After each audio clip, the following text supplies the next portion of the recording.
खुले मन से भारतीय जनता पार्टी के नेता नीतीश कुमार को लेकर न सिर्फ बड़ा खुलासा करते हैं बल्कि खुद की ही पार्टी के बिहार से लेकर दिल्ली तक के नेतृत्व पर बड़ा सवाल खड़ा करते नजर आते हैं। मुझे तो कहने में गुरेज नहीं कर, इस बार हम लोग के साथ अगर नीतीश जी नहीं होते तो बीजेपी 0 पे आउट हो जाता। ये कहने में थोड़ा भी लगता है, लेकिन मुझे लगता है कि जिस ढंग से ताकत का ध्रुवीकरण निश्चित तौर से इन दिनों जो हुआ है इस राज्य में एक ताकत तो गया है साथ में। मतलब जो भाजपा कल तक नीतीश कुमार को वोटलेस नेता बता रही थी और यह कह रही थी कि नीतीश कुमार के पास कोई अपना जनाधार नहीं है, नीतीश कुमार बिहार की राजनीति में बहुत महत्वपूर्ण नहीं है।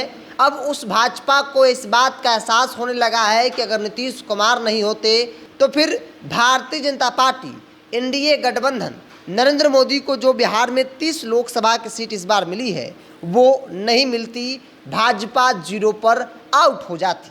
नमस्कार, द इंडिया टॉप देख रहे हैं, मैं हूँ आपके साथ बिरजू सिंह। लोकसभा चुनाव परिणाम आने के बाद हर एक दल के अंदर समीक्षा की जा रही है कि आखिर क्या कारण रहा, मजबूती क्या रही और हम में कमियां क्या रही। खास तौर पर एनडीए के अंदर भारतीय जनता पार्टी भी विशेष तौर पर पटना से लेकर दिल्ली तक समीक्षा कर रही है, क्योंकि भाजपा को देश के कई राज्यों के लोगों ने, जनता ने झटका दिया। चाहे वो बिहार की बात कर ली जाए, उत्तर प्रदेश की बात कर ली जाए या फिर बाकी स्टेट की बात कर ली जाए। बिहार में पिछली बार एनडीए गठबंधन को 39 सीटें मिली थी, लेकिन इस बार एनडीए को 30 सीटों पर संतुष्टि करना पड़ा।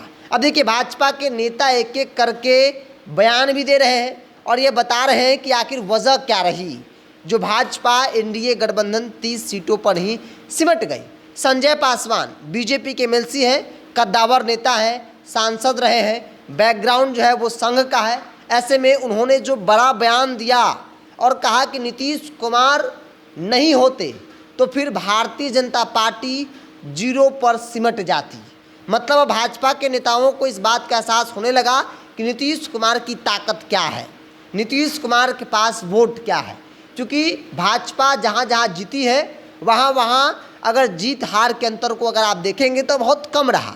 ऐसे में नीतीश कुमार भाजपा के साथ नहीं होते तो फिर भारतीय जनता पार्टी 0 सीट पर सिमट जाती। ये बात, ये कहना है भाजपा के कद्दावर नेता, दलित समाज से आते हैं, संजय पासवान का। संजय पासवान कल सहजानंद सरस्वती के पुण्यतिथि के मौके पर कार्यक्रम का आयोजन किया गया था और उस कार्यक्रम के मन से, खुले मन से बड़े बड़े दिग्गजों के सामने उन्होंने नीतीश कुमार को लेकर बड़ा खुलासा किया। अब सवाल है कि क्या भाजपा इस पर जवाब देगी? चूँकि नीतीश कुमार नहीं होते तो फिर भाजपा 0 पर आउट हो जाती।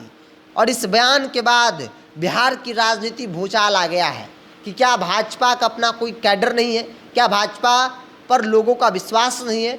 चूँकि नरेंद्र मोदी का जलवा इस बार न सिर्फ बिहार में बल्कि देश के कई राज्यों को उठाकर देख लीजिए। सबसे बड़ा स्टेट जहां से भाजपा की राजनीति शुरू होती है, जहां से भाजपा के राजनीतिक एजेंडा की शुरुआत होती है, उत्तर प्रदेश में इस बार जो झटका भाजपा को लगा है एक तरह से सदमे जैसा है भाजपा के लिए। उत्तर प्रदेश का चुनावी परिणाम, भाजपा एक के बाद एक लगातार समीक्षा कर रही है। ऐसे में बिहार बीजेपी के बड़े नेता एमएलसी संजय पासवान ने जो कहा, जिसके बाद बिहार की राजनीति में मानो भूचाल आ गया। अब देखने वाली बात होगी कि भाजपा नेता या फिर प्रदेश अध्यक्ष की तरफ से क्या प्रतिक्रिया दी जाती है। क्योंकि सम्राट चौधरी हैं और ऐसे में कहा जा रहा था कि एक तरफ नरेंद्र मोदी हैं, देश का नेतृत्व कर रहे हैं, बिहार में भाजपा का नेतृत्व सम्राट चौधरी कर रहे हैं, तो मुकाबला कड़ा जो है 25 में हो सकता है। तो क्या मुकाबला कड़ा होगा? बहरहाल आपकी क्या प्रतिक्रिया है नीतीश कुमार को लेकर, संजय पासवान के इस बयान को लेकर? आप अपनी राय को कमेंट्स बॉक्स में रखिए।